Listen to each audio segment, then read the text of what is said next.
ba si Mio? Pagkatapos mong lokohin si Mio, may gana ka pa maghabol sa kanya? Pero asawa ko pa rin siya eh. Kaya may karapatan ako sa kanya. Tinikot mo lang siya! Ginagawa mo siya sa akin!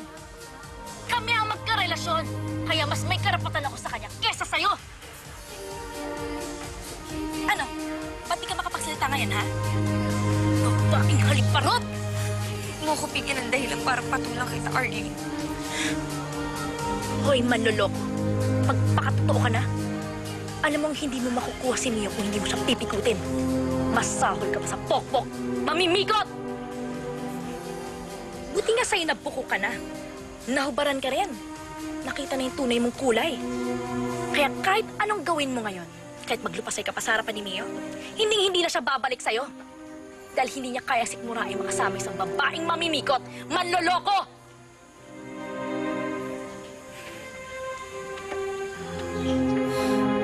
Napakagaling mo talaga magdrama, no, Arlene? Kung sa bagay, hindi kita kayang kompetensya sa bagay na yan. Dahil specialty yan ng mga kabit na katulad mo.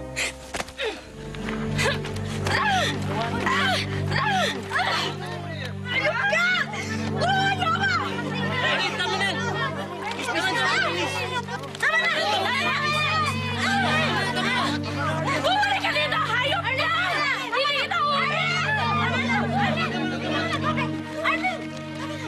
Hayop ka! Hayop ka! Bumalik dito!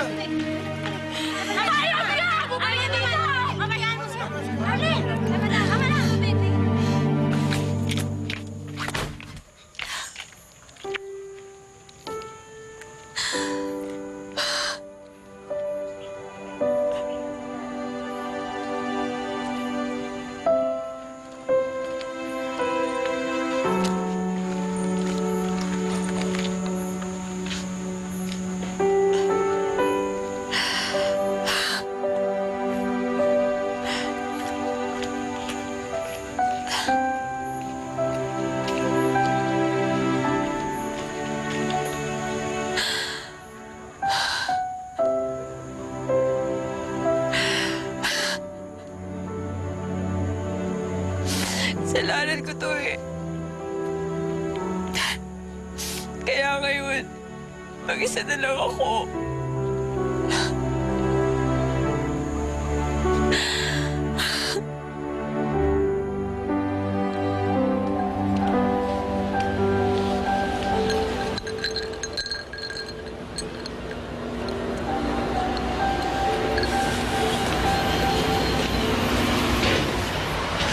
Thank you for coming. Alam ko masama loob mo sa akin, pero sana pakinggan mo muna ako. Wala nang natira akong kakampi. Galit na kayo lahat sa akin. Napakahirap naman ito. Pero anong gagawin ko? Alam ko namang malaking kasalanan ko sa inyong lahat. Jenny, hindi masama yung loob ko. Gusto ko lang makita mo na mali na itong ginagawa nating pakikialam. Hindi na nakakatulong sa mga bata eh. Na-realize ko yun at sana ganun ka din. Alam mo ba kung gaano kahirap magpalaki ng anak mag-isa? Mag-isa ko tinaguyod, pinrotektahan si Nadine. I had so many dreams for her, pero tignan mo anong ginawa mo. O sige natin. Ano na mangyayari sa kanya ngayon? 20 years old pa lang yung anak ko.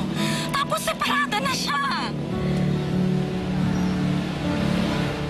Diyos ko, kung susumahin, wala naman siyang ginawa to deserve this. Ang mali lang niya, nagkaroon siya ng ina na kasing pakailamera nating dalawa. Yun na nga eh. Paano ako hihinto? Hanggang ngayon, hindi pa umuwi si Mio kay Nadine. Hindi ako matatahimik hanggat hindi sila nagkakasundo.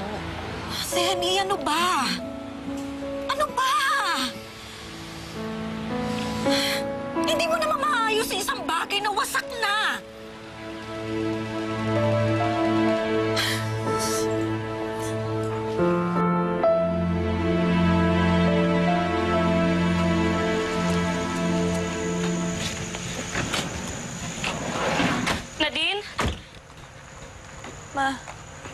ginagawa mo dito gabi na? Ano nangyari sa'yo? Bakit ganyan ang itsura mo, anak? Wala to. Anak, kilala kita. Ano nangyari sa'yo? Nadine! Nadine, anak! Kasalanan ko to, May. Dahil sa ginawa ko kay Mio. Dapat lang na mangyari sa akin to. Masama ako. Ang sama-sama ako.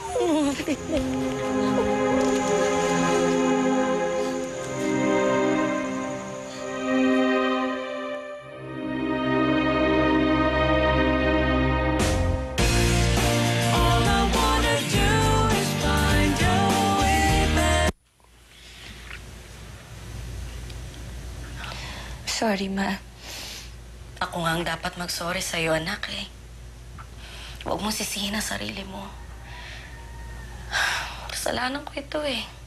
Pumayag ako sa gusto ni Zenny. Ginusto ko rin naman yun, May. Malaki naging part ko sa panloloko kay Mio.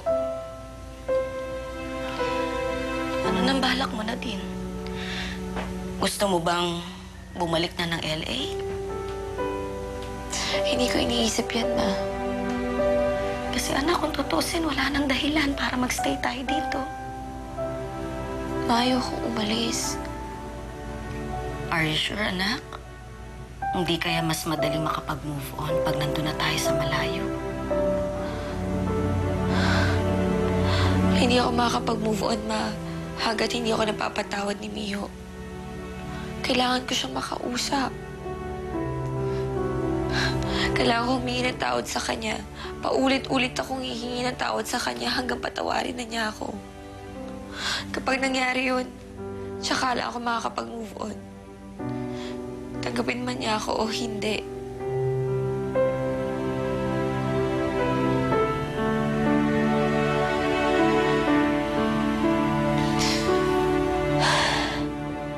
Hoy, Dodong!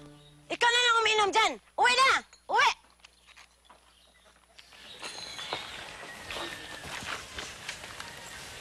Arlene? Saan mo nakuha yung pasa na yan?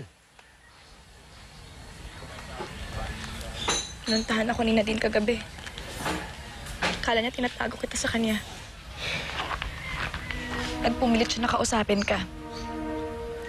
Tapos sabi ko, hindi naman kita kasama sa bahay eh. Ayun, nagwala siya. Pinagsasabunutan niya ako. Pinagtatadyakan. Hindi siya tumigil kahit alam niyang hindi ako lumalaban. Nagawa ni Nadine yun? Pupuntahan ko siya. Kailangan talaga maturuan ng leksyon yung babaeng yan. Hindi mo ba nakikita? Yun ang gusto niya. Baka kaya niya ako sinaktan? Dahil alam niya na paglalaman mo to, pupuntahan mo siya. Tapos pag nagkaharap na kayo, kukumbinsihin ka na niya ng kung ano-ano.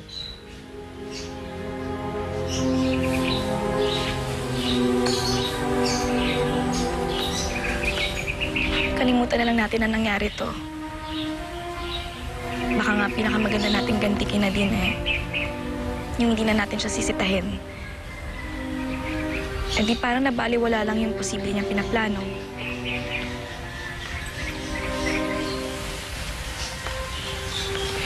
Hindi ko alam, Arlene. Pero parang hindi ko kaya tumahimik sa nangyari.